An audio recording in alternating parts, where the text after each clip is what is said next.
নমস্কার বন্ধুগণ, সকলে কেমন আছেন? আশা করি প্রত্যেকেই ভালো আছেন। আমিও ভালো আছি। ঝুমুর হেলদি হেসেলে একটা নতুন রেসিপি নিয়ে আপনাদের সামনে হাজির হয়ে গেলাম। আজ কি রেসিপি রান্না করছি পুরো ভিডিওটা দেখতে থাকুন আর সাথে থাকুন। এটা হচ্ছে হাঁসের মাংস।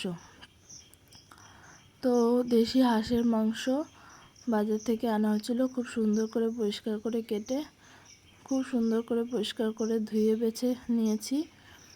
তো বেশি ধোয়া যাবে না, মাংস কিন্তু বেশি ধুলে তার টেস্ট চলে যায়। ভালো করে পরিষ্কার করে বেছে নিয়ে আমি একবার ধুয়ে নিয়েছি খুব সুন্দরভাবে পরিষ্কার করে। তো এবার আমি নুন, হলুদ আর সর্ষের তেল দিয়ে ম্যারিনেট করে রেখে দেবো। শুধুমাত্র নুন, হলুদ আর সর্ষের তেল দিয়ে দিয়েছি আমি এখানে, আর কিন্তু কোনো আমি মশলা এখনও দিইনি, বাকি মশলা আমি পরে দেবো। তো যাই হোক, নুন, হলুদ আর সর্ষের তেল দিয়ে খুব ভালো করে ম্যারিনেট করে হাতের সাহায্যে ভালো করে মেখে রেখে দিতে হবে। তো আমার ভিডিওটা আপনাদের কাছে কেমন লাগে অবশ্যই জানাবেন, আর পুরো ভিডিওর সাথে থাকার অনুরোধ রইল। যারা নতুন দেখছেন তাদের কাছে আমার অনুরোধ রইল, ভিডিওটা ভালো লাগলে একটু লাইক, কমেন্ট, শেয়ার করে দেবেন, আর চ্যানেলটা সাবস্ক্রাইব করে পাশে থাকার অনুরোধ রইল। তো যাই হোক, আমি এখানে নুন, হলুদ আর সর্ষের তেল দিয়ে ভালো করে মেখে রেখে দিয়েছি। এদিকে কি মশলা দিয়ে নিচ্ছি আলু মাংসের জন্য, আর এদিকে মশলার মধ্যে পেঁয়াজ কুচি দিয়েছি আর টমেটো। এদিকে আলুগুলো আমি ভেজে নেব। আলু কিন্তু খুব সুন্দরভাবে লবণ, হলুদ দিয়ে কড়া করে ভেজে নিতে হবে। আলুগুলো লাল লাল দাগ লাগিয়ে আমি পুরোটা ভেজে নেব। আর মশলার মধ্যে তো সবাই জানে মাংসে কি মশলা দিতে হয়, তাও আমি বলে দিলাম। তো আমি এখানে নিয়েছিলাম পেঁয়াজ, রসুন, আদা, আর সামান্য নিয়েছিলাম টমেটো, আর দিয়ে একটা পেস্ট বানিয়ে, পেঁয়াজ দিয়ে একটা পেস্ট বানিয়ে নিয়েছিলাম, শিলে বেটে মশলাটা তৈরি করে নিয়েছিলাম। তো এদিকে জিরে আর তেজপাতা দিয়ে একটু ভাজা ভাজা হয়ে গেলে তার মধ্যে আমি পেঁয়াজ কুচিটা দিয়ে দিয়েছি। পেঁয়াজ কুচিটা ব্রাউন করে ভেজে নেব আগে খুব সুন্দরভাবে। নুন, হলুদ দিয়ে কিন্তু পেঁয়াজ কুচিটা ব্রাউন করে আমি ভেজে নিচ্ছি। তো আমার রান্না আপনাদের কেমন লাগে অবশ্যই কমেন্ট করে জানাবেন। যদি ভালো লেগে থাকে তাহলে চ্যানেলটা সাবস্ক্রাইব করে দেবেন, একটু লাইক, কমেন্ট, শেয়ার করবেন, আর রান্নাগুলো দেখতে কেমন লাগছে বলবেন। লাল লাল করে ভেজে নিয়েছি আমি। এদিকে আলু তুলে রেখেছি, আর এই তো মাংস ম্যারিনেট করে 1 ঘন্টার জন্য রেস্টে রেখে দিয়েছিলাম। এদিকে পেঁয়াজটা ব্রাউন ব্রাউন ভাজা হয়ে যাচ্ছে। তারপরে সেই মশলাটা আমি দিয়ে দেবো, জিরে গুঁড়ো, ধনের গুঁড়ো, আর আদা বাটা, লঙ্কা বাটা, আর সব একসাথেই রয়েছে এখানে। পেঁয়াজ বাটা, রসুন বাটা সব একসাথে বাটা রয়েছে এখানে খুব সুন্দরভাবে। আর হলুদ দিয়ে এই বাটা মশলাটাকে খুব সুন্দর করে কষিয়ে নিতে হবে। যাবতীয় মশলা কিন্তু এখানে সব বাটা আছে। এটা একটুখানি তেল দিয়ে ভালো করে মশলাটা আমি কষিয়ে নেব। মশলাটার থেকে তেল ছাড়বে তখন কিন্তু আমি মাংসটা দিয়ে দেবো। তো দারুণভাবে কষিয়ে নিতে হবে। আমি অনেকভাবে মাংস রান্না করি, কিন্তু এইভাবে আমার কাছে করলে মনে হয় মাংসটা একটু ভালো হয়, টেস্ট আসে খুব সুন্দর। তো এবার মশলা কষানো হয়ে গেছে, এবার আমি মাংসটা কিন্তু দিয়ে দিলাম। মাংস কিন্তু ভালো ছিল, তেলও ছিল মোটামুটি। হাঁসের মাংস কিন্তু শীতকালে রান্না করলে আরও বেশি ভালো লাগে খেতে।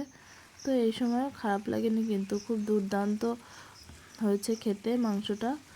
তো এইভাবে রান্না করে বাড়িতে ট্রাই করে দেখবেন। তো টমেটো কুচি কয়েকটা ছিল সেটা দিয়ে দিলাম, আর কয়েকটা পেস্টের মধ্যে দিয়ে দিয়েছিলাম। মশলা যদি শিলে বেটে ব্যবহার করেন তাহলে মাংসের স্বাদই আলাদা আসবে। তো আমি সব মশলা শিলে বেটে পেস্ট করে নিয়েছিলাম। বাটা মশলা দিয়ে রান্না করলে খুব সুন্দর লাগে কিন্তু খেতে। আর মিক্সচারের মশলা দিয়েও অনেকে রান্না করতে পারেন, খারাপ লাগে না কিন্তু। এই যে দেখছেন কষানো হচ্ছে আর তেল বেরোচ্ছে, কিন্তু আস্তে আস্তে তেল ছাড়ছে। এটা কিন্তু ধৈর্য ধরে আস্তে রেখে আস্তে আস্তে কষিয়ে নিতে হবে অনেকক্ষণ ধরে। হাঁসের মাংস সবাই জানেন একটু শক্ত হয়, দেশি হাঁসের মাংস। তো আস্তে আস্তে যত সুন্দর করে কষাবেন তত কিন্তু ভালো লাগবে। এই যে আমি দেখাচ্ছি কীরকম পরিমাণে তেল বেরিয়েছে। তো অনেকেই আছে হাঁসের মাংস খায় না, আবার অনেকের কাছে খুব ভালো লাগে খেতে। কাদের কাদের আপনাদের খুব ভালো লাগে খেতে অবশ্যই কমেন্ট করে জানাবেন। আর আমার ভিডিওটা কেমন লাগছে সেটাও কমেন্ট করে জানাবেন, কিন্তু কমেন্ট কিন্তু করতে কেউ ভুলবেন না।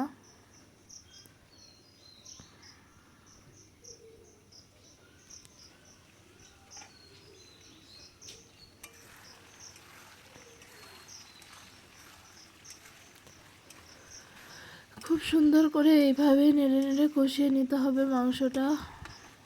একটু ধৈর্য ধরে সময় নিয়ে রান্না করতে হবে। দেশি মুরগির মাংস কিন্তু আমি এইভাবে রান্না করে থাকি। আপনারা কিভাবে রান্না করেন অবশ্যই আমাকে বলবেন। কিন্তু এদিকে আমি জল গরমে বসিয়ে দিয়েছি, মাংস কষানো প্রায় হয়ে গেছে। এবার গরম জলটা আমি দিয়ে দেবো, সেই জন্য আমি জলটা গরম করে নিয়েছিলাম।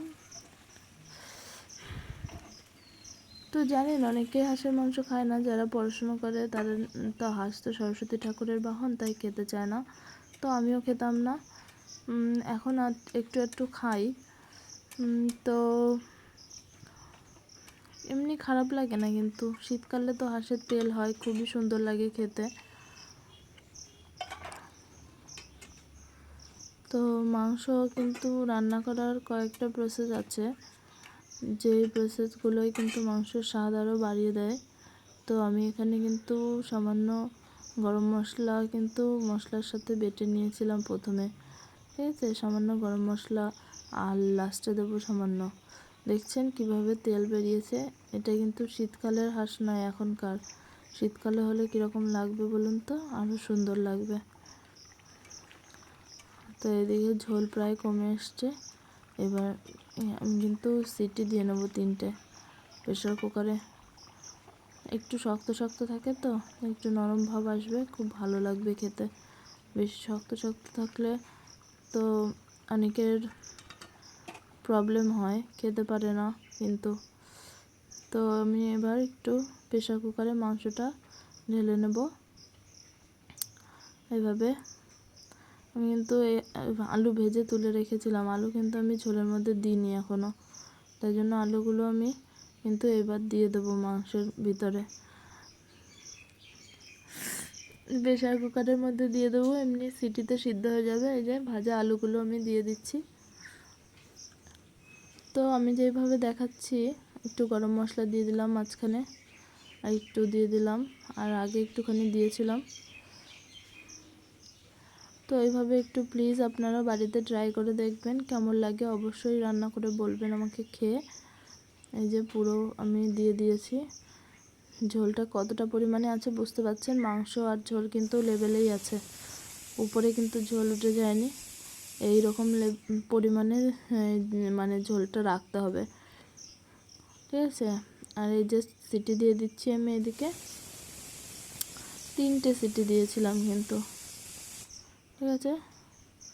আমি এবার 3টে সিটি দেওয়ার পরে এই যে দেখছেন কীরকম কালার আসছে। এটা কিন্তু রেস্টে রাখা ছিল প্রায় ঘন্টা 2, এইভাবে আটকানো ছিল কিন্তু প্রেশার কুকারের মুখটা ঘন্টা 2 আটকানো ছিল। আর এই যে ফাইনাল লুক, দুর্দান্ত রেসিপি হাঁসের মাংসের। তেল কীরকম বেরিয়েছে সেটা তো দেখতেই পাচ্ছেন। এই যে থালায় উঠে পরিবেশন করে আমি দেখছি, দেখেছেন কীরকম কালার যেরকম আসছে। হাঁসের মাংস কিন্তু একটু ডার্ক কালার আসে, মুরগিতে যেরকম একদম লাইট কালার কি সুন্দর আসে, হাঁসের মাংস একটুখানি ডার্ক কালার আসে, কিন্তু খেতে হয়েছিল দুর্দান্ত। তো পুরো ভিডিওটা আপনাদের কেমন লাগলো অবশ্যই কমেন্ট করে জানাবেন। এরকম আরও নতুন নতুন রেসিপি পেতে অবশ্যই আমার চ্যানেলটা একটু সাবস্ক্রাইব করে পাশে থাকবেন। সকলে সুস্থ থাকবেন, ভালো থাকবেন। আজ আসবো আবার নতুন রেসিপি নিয়ে।